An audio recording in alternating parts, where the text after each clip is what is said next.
That bank of 500 or so Cheltenham fans and some others that have infiltrated other parts of the ground. It was great that they were there, and if we can get it going and the players can entertain and we can win games and get near the top, then hopefully the supporters will join us and get going. You know, we look to have good support, and I was really pleased with that. Tranmere, to go back to your question, is your next game anyway, and they're a decent team. I don't think they've lost in 6 games. They've been drawing quite a lot, so Paul's Coupons might be a draw on the Coupons, but neither us nor Tranmere want that, and we know that they've got some strengths, but we've got to turn up on the day. We're at home, we've got good home form at this moment in time, and with the support of our new band of fans, hopefully, we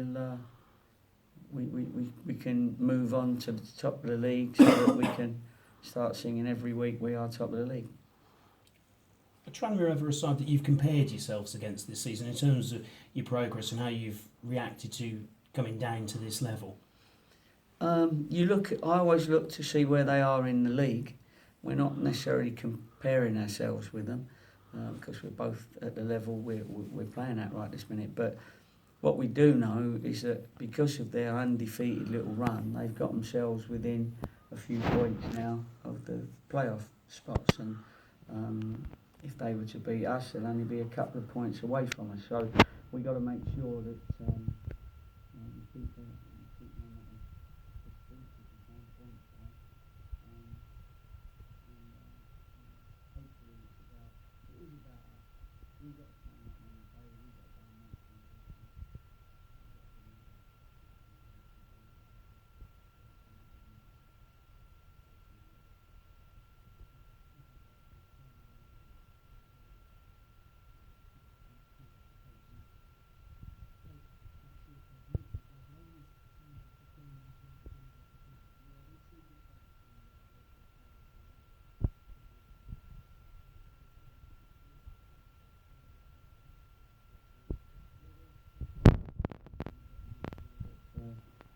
you're attacking them and you're not under pressure from there. Like, just every day you get nothing with it. Play the first half and then the second half. So they've got some threats, but every team in this league has got some threats, and we've got to make sure we can.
Again.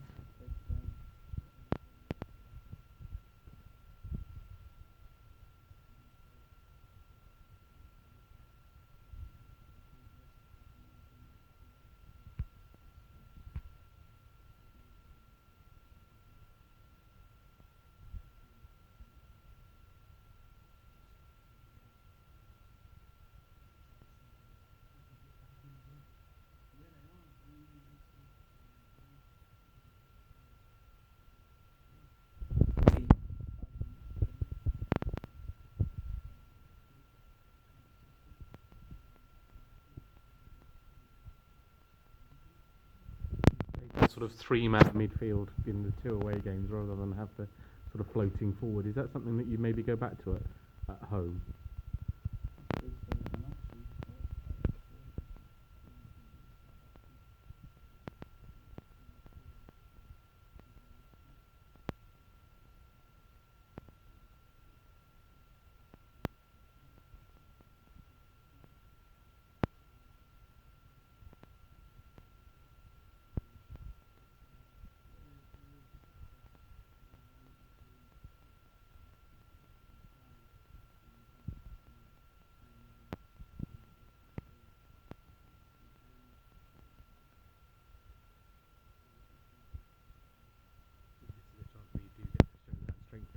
In depth that you've alluded to, because you've got three sort of ready-made options in Rowie, Asa and Billy to come in.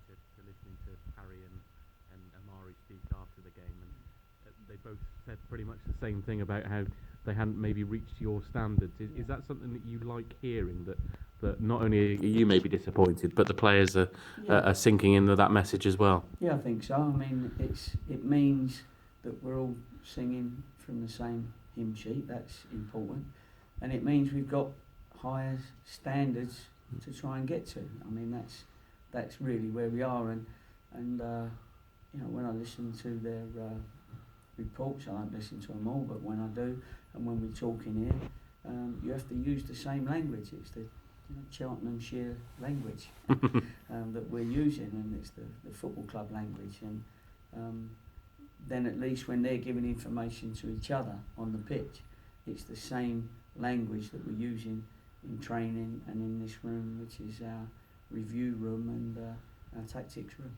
Yeah, that they spoke both about sort of game management, which was the words after the game on Tuesday. Did you feel that's just an area that they need to sharpen up on still? They do, because of course before the game you can give them their responsibilities, who they're marking.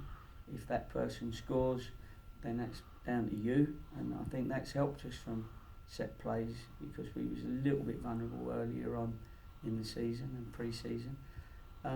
But the game management comes is when a team are 1-0 down or 2-1 down, and all of a sudden they bring another one into the penalty area, or a goalkeeper comes up late on who's marking him. That's when they got a game manage, and that's when people have got to realise that men score goals, not spaces, and we have to pick up.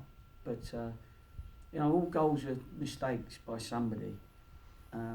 I thought that the 4 goals at Forest Green were a lot higher than this league division. I mean, obviously you get the odd goal that's fantastic, but I thought all 4 goals were very, very well worked goals, and both managers would have found it difficult to have picked someone out as to making a mistake.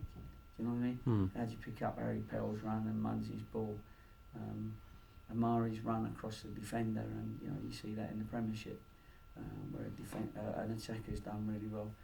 Their goal from Pipe was a fantastic header. You know, it's the only place he would have scored, with a little flicked header he's just got across, and a super header on the back stick by Guthrie. So, you know, all 4 goals were very high standard. Excellent.